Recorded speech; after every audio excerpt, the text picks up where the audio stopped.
Hello everyone, welcome to my channel physics zone. और आज हम आप लोगों को स्टार्ट करेंगे हाउ टू रिप्रेजेंट वेक्टर। हम लोग कैसे रिप्रेजेंट करते हैं वेक्टर को। हम लोग दो तरह से रिप्रेजेंट करते हैं। एक होता है पोलर एक्सियल, पोलर या फिर एक्सियल रिप्रेजेंटेशन मेथड। इसमें सिर्फ हम लोग मैग्नीट्यूड और डायरेक्शन को लेते हैं, सिर्फ मैग्नीट्यूड और डायरेक्शन से हम लोग इसको रिप्रेजेंट करते हैं। और एक होता है हमारा कार्टेशियन फॉर्म, तो उसको हम नेक्स्ट स्लाइड में डिस्कस करेंगे। पहले हम देख लेते हैं पोलर या फिर एक्सियल रिप्रेजेंटेशन कैसे होता है। सपोज डैट यहाँ पे एक्सेलरेशन है। एक्सेलरेशन जो है वो हमारा 30 मीटर पर सेकंड स्क्वायर है और 45 degree from X axis, X axis से 45 डिग्री पे है और 30 मीटर पर सेकंड स्क्वायर उसका क्या मैग्नीट्यूड है और 45 डिग्री यहाँ पे वो उसका एंगल है। दूसरा हम लेते हैं कि force is equal to 20 newton और 15 degree from X axis, X axis से ये कितना है 15 डिग्री पे है और इसका मैग्नीट्यूड क्या है 20 न्यूटन है। और यहाँ पे एग्जांपल्स है और यहाँ पे दिया हुआ आर, आर जो है वो मैग्नीट्यूड है, ये हमारा जनरल फॉर्म है। आर मैग्नीट्यूड है और उसका एक रेफरेंस लाइन लिए हुआ डॉटेड लाइन और वहाँ पे थीटा एंगल बना रहा है। जैसे अगर किसी को भी हमें रिप्रेजेंट करना हो, ये दिया हुआ 2 यूनिट और 45 डिग्री, उसको हम एक्स और वाई कोऑर्डिनेट में हमें अगर रिप्रेजेंट करना है तो ये सिंपल सा है कि 2 यूनिट यहाँ से एक लेंगे स्केल, क्योंकि 2 यूनिट तो कुछ भी हो सकता है, हमारा न्यूटन हो सकता है या फिर हमारा मीटर पर सेकंड स्क्वायर हो सकता है। तो ये 2 यूनिट होगा और यहाँ से एक हम 45 डिग्री का एंगल बना देंगे एक्स एक्सिस के साथ।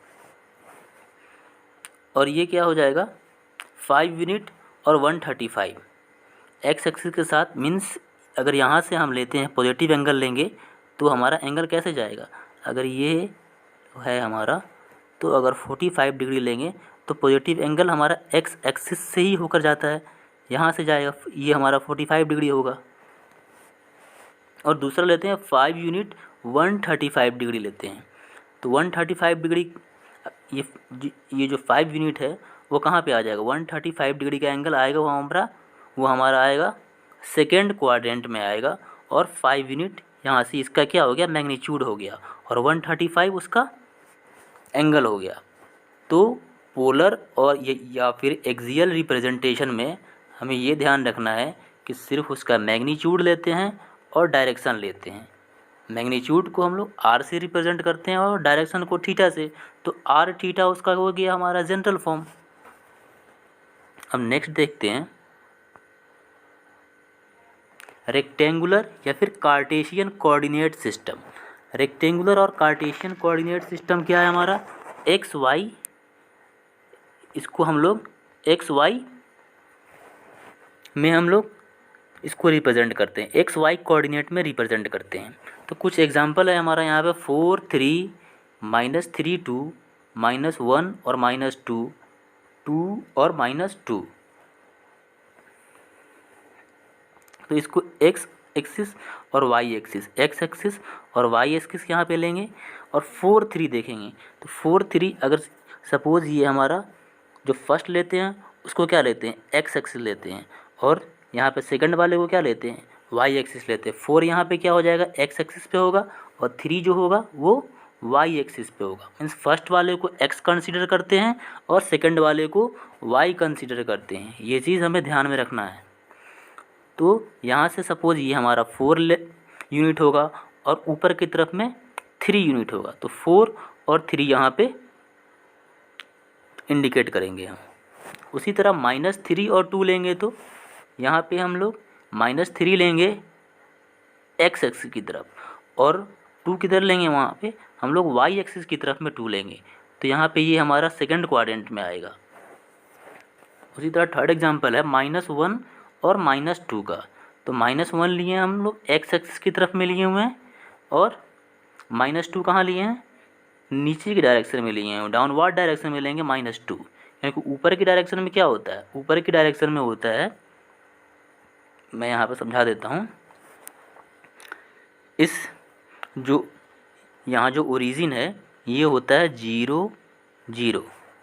तो 0 0 से अगर हम लोग ऊपर की तरफ जाते हैं तो पॉजिटिव लेते हैं, और राइट साइड में जाएंगे तो हम लोग इसको भी एक्स एक्सिस को पॉजिटिव लेते हैं। यहाँ पे वाई एक्सिस होता है, इधर एक्स एक्सिस होता है, तो इधर में एक्स एक्सिस को पॉजिटिव लेते हैं और यहाँ वाई एक्सिस को पॉजिटिव लेते हैं। डाउनवर्ड डायरेक्शन में वाई एक्सिस को निगेटिव लेते हैं, और लेफ़्ट के डायरेक्शन में हम लोग क्या लेंगे, एक्स एक्सिस को निगेटिव लेंगे, और डाउनवर्ड डायरेक्शन में हम लोग वाई एक्सिस को निगेटिव लेते हैं।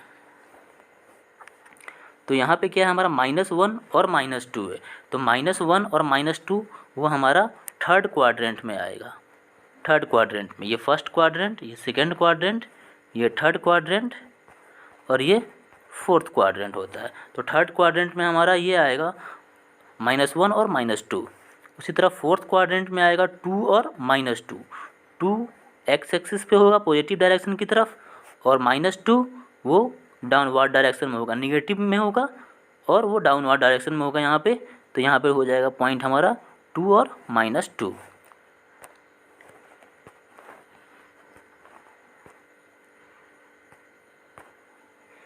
अब आते हैं हम लोग, एक बहुत ही इम्पोर्टेंट टॉपिक है रेजोल्यूशन ऑफ वेक्टर। वेक्टर का जो होता है रेजोल्यूशन, वो हम लोग कैसे करते हैं, उसी को हम लोग कहते हैं कंपोनेंट तोड़ना। वेक्टर का कंपोनेंट हम लोग कैसे तोड़ेंगे, ये बहुत ही इंपॉर्टेंट है आता है। ये फिज़िक्स में आपको हर जगह काम आएगा, चाहे फोर्स पढ़ेंगे उसमें काम आएगा, 12th क्लास में हम लोग इलेक्ट्रोस्टैट पढ़ते हैं वहाँ भी काम आता है, या फिर अल्टरनेटिंग करंट में भी हमें काम आएगा। ये हर जगह काम आता है कंपोनेंट को तोड़ने का मेथड। इसलिए इसको अच्छे से आप लोग केयरफुली देखिएगा और सुनिएगा मेरे बात को। रेजोल्यूशन ऑफ वेक्टर में क्या होता है कि सपोज़ एक एफ वेक्टर लेते हैं हम, या फिर ए पॉइंट पे हमने एक फोर्स लगाया, और फोर्स लगाया वो इस डायरेक्शन में लगाया फोर्स। तो ये जो फोर्स लगाया इस डायरेक्शन में, तो उसका जो इफ़ेक्ट होगा वो एक्स एक्सिस में कितना होगा और वाई एक्सिस में कितना होगा, यही निकालना होता है हमें। तो इसको हम लोग कैसे निकालेंगे, यहाँ पे एक ट्रायंगल बनेगा हमारा ए बी सी, और यहाँ पे ए बी सी एक ट्रायंगल बनेगा। तो in triangle A B C में हम लोग देखते हैं cos theta is equal to क्या होता है, cos theta is equal to होगा ए बी बाई ए सी। तो ए बी, और यहाँ पे ए सी की जगह पे क्या लिखेंगे, एफ लिखेंगे, फोर्स है यहाँ पे, ये थीटा वहाँ एंगल है, और ये एफ जो है वो फोर्स है। तो एफ लिखेंगे नीचे में। तो A B is equal to क्या हो जाएगा, यहाँ पे A B is equal to यहाँ पे कॉस थीटा में इस फोर्स से क्या कर देंगे, मल्टीप्लाई कर देंगे, तो एफ कॉस थीटा आ जाएगा। मीन्स एक्स डायरेक्शन में जो होगा, एक्स डायरेक्शन में, यहाँ पे एक्स डायरेक्शन में एफ एक्स की वैल्यू क्या आ जाएगा, एफ कॉस थीटा। उसी तरह फिर देखेंगे हम in triangle A D C में देखेंगे, in triangle A D C में देखेंगे हम लोग, तो क्या यहाँ पे आएगा। अब यहाँ पे देखिए, ये अगर एंगल थीटा है तो अल्टरनेट एंगल से ऊपर में भी थीटा बनेगा। तो ये एंगल जब थीटा होगा तो ये हमारा हो जाएगा परपेंडिकुलर। तो ये परपेंडिकुलर होगा तो A D by A C लिखेंगे, sine theta is equal to, तो ए डी ऊपर आ गया, और यहाँ पे जो हमारा ये होगा ए सी होगा, वो ए सी क्या लिखेंगे, एफ लिखेंगे। तो A D is equal to आ जाएगा एफ साइन थीटा। तो ये वाई डायरेक्शन में हो जाएगा, यहाँ पे लिखे हुए हैं F Y is equal to F sine theta, और F X is equal to F cos theta. Means X के डायरेक्शन में जो उसका कॉम्पोनेंट होगा, इस फोर्स का एक्स के डायरेक्शन में कॉम्पोनेंट एफ एक्स, मतलब F X is equal to हो जाएगा एफ कॉस थीटा, और उसका वाई के डायरेक्शन में component F Y is equal to हो जाएगा एफ साइन थीटा।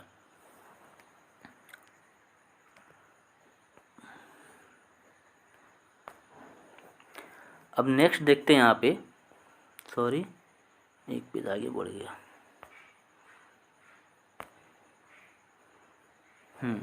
ये देखते हैं हम लोग एफ साइन थीटा, अगर हम लोग थीटा लेंगे, अगर थीटा लेंगे एक्स के डायरेक्शन में, ठीक है, एक्स से अगर हम लोग लेते हैं थीटा, हम लोग मीन्स यहाँ पे एक्स एक्सिस के पास अगर लेंगे थीटा, तो एफ कॉस थीटा नीचे में बनता है, और यहाँ पे एफ साइन थीटा जो बनेगा वो थीटा से परपेंडिकुलर बनता है। मीन्स जिधर थीटा रहता है उधर एफ कॉस थीटा आएगा, जिधर थीटा रहेगा वहाँ पे एफ कॉस थीटा आएगा, और जिधर थीटा नहीं रहेगा उधर में एफ साइन थीटा आएगा। ये हमेशा ऐसे ही रहता है। अब यहाँ पे देख लीजिए, यहाँ पे थीटा है वो वाई एक्सिस के साथ बना रहा है, तो एफ साइन थीटा जो आएगा वो एक्स डायरेक्शन में आएगा, और वाई डायरेक्शन में आएगा एफ कॉस थीटा आएगा। तो एक हम लोग प्रॉब्लम से, एग्जांपल से हम लोग समझते हैं कि ये कंपोनेंट को कैसे हम लोग तोड़ते हैं। यहाँ पे ये फर्स्ट प्रॉब्लम दिया हुआ है, f is equal to 10, find its component F X and F Y when theta is equal to 60 degree with X axis. X axis के साथ थीटा जो है वो 60 डिग्री का एंगल बना रहा है। तो यहाँ पे एफ एक्स ये हो जाएगा और ये हो जाएगा वाई। तो अभी हम बताए हैं कि थीटा के डायरेक्शन में हमेशा क्या होगा, कॉस थीटा लगता है। तो जो यहाँ पे एफ है, ये एफ है, तो एफ कॉस थीटा आ जाएगा। तो एफ एक्स के डायरेक्शन में क्या आएगा, एफ कॉस थीटा। तो कॉस यहाँ पे थीटा का वैल्यू जो है वो 60 डिग्री है, तो एफ की वैल्यू है 10, तो यहाँ पे उसका वैल्यू रखेंगे 10 और कॉस 60 1/2, तो आएगा हमारा 5।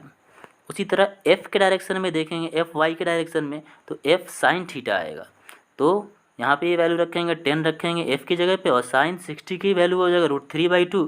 तो 2 से हम यहाँ पर 10 को डिवाइड करेंगे तो क्या आ जाएगा, 5√3 आ जाएगा।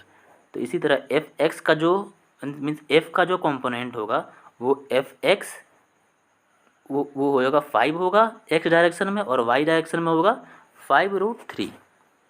अच्छा, इसका हम लोग ये देखते हैं कि जो हमने निकाला है एफ एक्स और एफ वाई वो सही है या नहीं है। तो एफ जो होगा F X plus F Y, F जो वेक्टर होगा हमारा वो एफ एक्स और एफ वाई का क्या होगा, एफ वाई को दोनों को ऐड करेंगे तो एफ आना चाहिए। तो यहाँ से जब एफ़ का हम लोग मॉड लेते हैं, मॉड लेना हमने पहले सिखा रखा है कि एफ़ का जब हम लोग मॉड लेते हैं तो क्या करते हैं, अंडर रूट में एफ एक्स का स्क्वायर प्लस एफ वाई का स्क्वायर लेते हैं। यहाँ पे फिर देखिए, यहाँ देखिए एफ एक्स का स्क्वायर क्या हो जाएगा, मीन्स 5 का स्क्वायर 25, और एफ वाई 5√3 का स्क्वायर जो होगा वो 75 होगा। ये दोनों मिलके आ जाएगा 100, और 100 को जब रूट से बाहर लिखेंगे तो 10 आएगा। तो उसी तरह F Y is equal to क्या हो जाएगा, ये sorry F is equal to 10 आ गया। मीन्स जो हमने कंपोनेंट यहाँ निकाला है ये सही निकाला है। इस तरह आप क्रॉस चेक भी कर सकते हैं।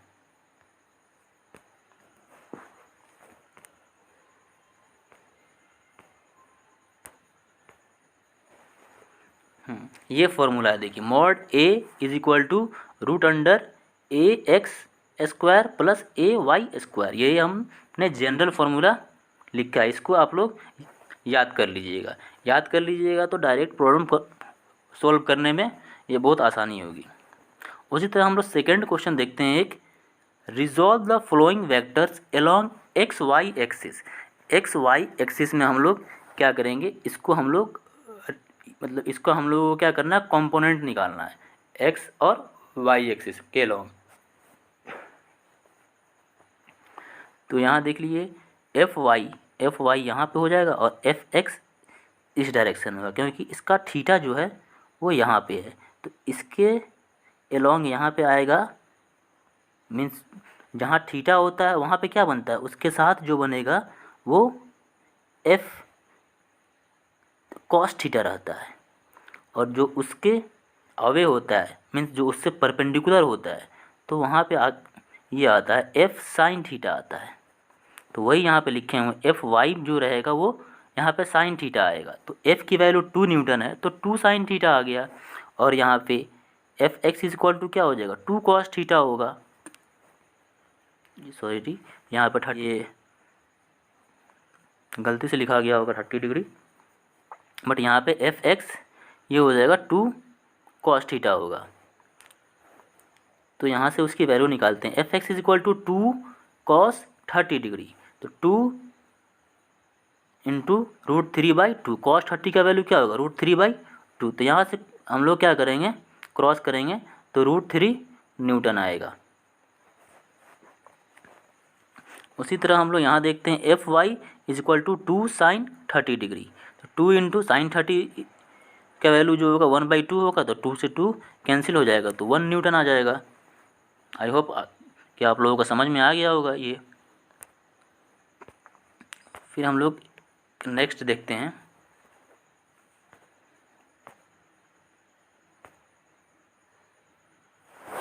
एक ये प्रॉब्लम देखते हैं, नेक्स्ट प्रॉब्लम, एक मिनट।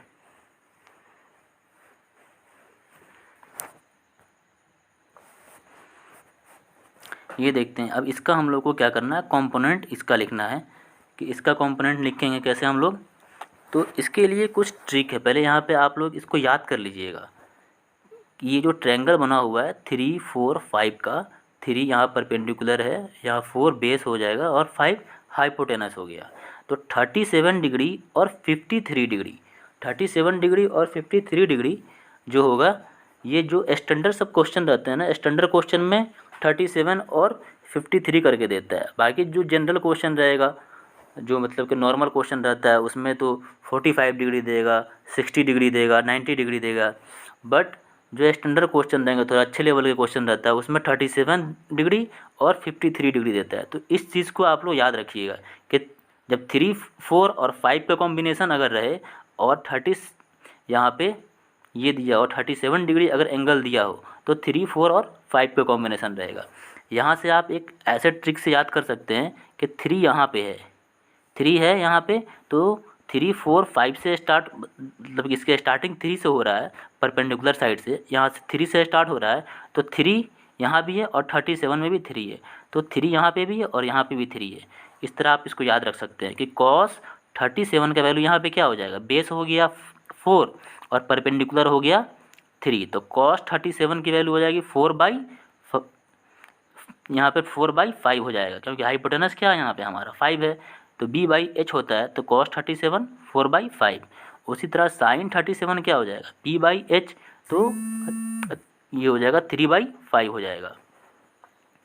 अब देखते हैं नेक्स्ट हम लोग, यहाँ पे 4, 3 और 5 का कॉम्बिनेशन है, यहाँ पे 4, 3 और 5 का कॉम्बिनेशन है, तो cos 53 यहाँ पे क्या हो जाएगा, cos 53 में ये 3/4 होगा और यहाँ पे sin 53 में 4/5 होगा। जैसे एक अगर याद रखे हुए हैं, यहाँ से 3 अगर यहाँ सामने है तो यहाँ पर 37 होगा, तो 53 में उसका जस्ट अपोजिट हो जाएगा। एक पे याद रखना है और दूसरा अपने आप याद हो जाएगा।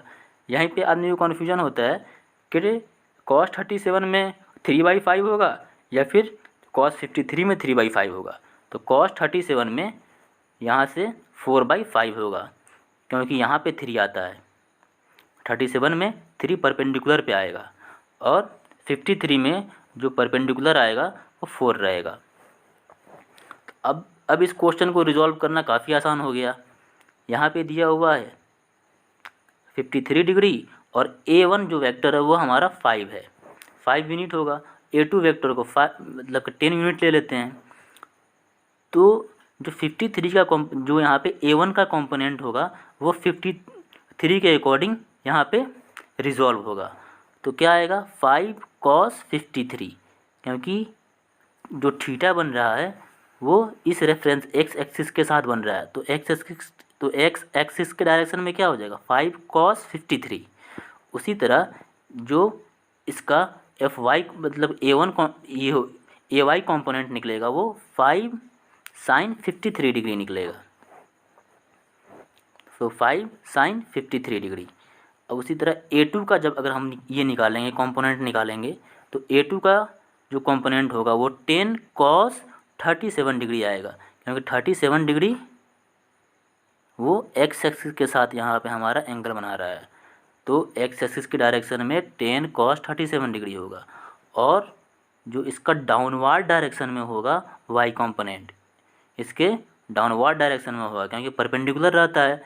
एफ मीन्स जो एक्स एक्सिस के जो एक्स एक्सिस के एलोंग रहता है कंपोनेंट, और वाई एक्सिस के कंपोनेंट जो रहता है एलोंग, वो दोनों एक दूसरे के परपेंडिकुलर होते हैं। तो इसके डाउनवर्ड डायरेक्शन में आएगा हमारा 10 sin 37 डिग्री आएगा। अब यहाँ पे सिर्फ वैल्यू रखेंगे, तो अगर इसका वैल्यू हम लोग रखते हैं तो 5 sin 53, तो 5 हो जाएगा यहाँ पे, और sin 53 का वैल्यू यहाँ से हम लोग रख देंगे तो 4/5, तो इसका वैल्यू कितना आ गया, 4 आ गया। उसी तरह यहाँ पे देखते हैं 10 cos 37 का क्या आ जाएगा, तो इसका वैल्यू 10 cos 37 का 10 इंटू cos 37 का वैल्यू यहाँ पे है 3/5, तो इससे इसको काट देंगे तो 2 आएगा, तो 3 दूनी 6, यहाँ पे 6 आएगा। फिर ये देखेंगे 5 cos 53 कितना आएगा, इसका वैल्यू देखते हैं 5 cos 53 का, तो 5 इंटू cos 53 का वैल्यू है 4/5, तो इसका वैल्यू क्या आएगा हमारा 4 आएगा। उसी तरह अब इसका देख लेंगे 10 sin 37 डिग्री का, तो 10 इंटू sin 37 डिग्री 3/5, 5 से ये 10 कैंसिल हो जाएगा, तो 3 इंटू 2 6 आ जाएगा। आप लोग समझ गए होंगे कि ये 3 इंटू 6 आ गया। अब हम लोग देखते हैं एक मिनट, एक्स और वाई, यहाँ पे हो जाएगा एक्स एक्सिस और वाई एक्सिस। और वाई एक्सिस के डायरेक्शन में जो वैल्यू आया था वो 4 आया था, और एक्स एक्सिस के डायरेक्शन में कितना आया था हमारा, एक वैल्यू आया था, एक मिनट, एक वैल्यू आया था हमारा 6, और वो दूसरा आया था, एक वैल्यू 6 था और दूसरा वैल्यू था 4, तो 6 आया था यहाँ पे और दूसरा आया था 4, तो 6 + 4 तो 10 हो जाएगा। और इस डायरेक्शन में आया था कितना, वो देखते हैं 6 आया था, इस डायरेक्शन में आया था 6, तो यहाँ पे हो जाएगा 6 हो जाएगा इस साइड में। तो ये जो रिजल्टेंट निकलेगा, इसका रिजल्टेंट जो वेक्टर निकलेगा वो इस डायरेक्शन में 2 आएगा अपवर्ड डायरेक्शन में, और एक्स एक्सिस की तरफ में कितना आएगा 10, और इस डायरेक्शन में आएगा 2। तो इसका जो रिजल्टेंट वेक्टर होगा कुछ इस डायरेक्शन में होगा, ये जो होगा यहाँ पे इस डायरेक्शन में होगा हमारा फर्स्ट कोऑर्डिनेट में। तो 10 और 2 का वो क्या होगा, सम होगा। तो इसका निकालते हैं मॉड ऑफ ए, अगर इसका हम लें तो आ जाएगा 2 का स्क्वायर प्लस 10 का स्क्वायर। बाकी आप इसको आगे सॉल्व कर लीजिएगा, जिससे आपको एग्जैक्ट आंसर मालूम चल जाएगा। हाँ, ये देखिए, ये सबसे इम्पोर्टेंट है। जो फोर्स जब हम लोग चैप्टर करेंगे और जो वहाँ पे टेंशन निकालते हैं और फोर्स का वहाँ पे कंपोनेंट तोड़ते हैं और टेंशन का कंपोनेंट तोड़ते हैं, तो उसमें ये बहुत हेल्प करता है। और यहाँ पे काफ़ी बच्चों को प्रॉब्लम होता है। यहाँ पे एक इंक्लाइंड प्लेन है और उस पर जो है मास मास वहाँ पे रखा हुआ है, तो उसका जो वेट लगेगा वो डाउनवर्ड डायरेक्शन में लगेगा। डाउनवर्ड डायरेक्शन में यहाँ पे उसके लगेगा और mg वेट लगेगा, यहाँ पे mg फोर्स लग रहा है। तो क्या करना है, ये इसमें निकालना है कि find component of weight along the plane and perpendicular to the plane. इसके एलोंग में निकालना है और परपेंडिकुलर निकालना है। तो यहाँ पे उसे हमने सॉल्व किया। जैसे यहाँ पे m जो आएगा वो डाउनवर्ड डायरेक्शन में आएगा, mg साइन ये mg आएगा, और इसके यहाँ पे आप लोगों को रफ में समझाते हैं। ये एम हुआ, तो इसके डाउनवर्ड डायरेक्शन में आ गया। अब यहाँ पे क्या है, एंगल जो यहाँ दिया हुआ है वो थीटा एंगल दिया हुआ है। थीटा एंगल अगर ये है, अगर ये थीटा एंगल है,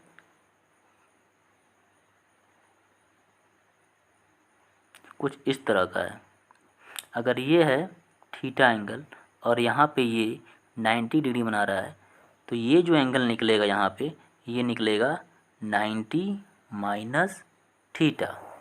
अब इसके साथ ये जो है परपेंडिकुलर है, यहाँ पे ये क्या है, परपेंडिकुलर, तो ये 90 माइनस थीटा होगा, तो ये कितना होगा, ये होगा थीटा होगा। तो ये थीटा यहाँ पे आया, देखिए यहाँ पे ये निकला ना थीटा, तो हमने क्या बताया था, थीटा के अलोंग हमेशा कॉस थीटा आएगा।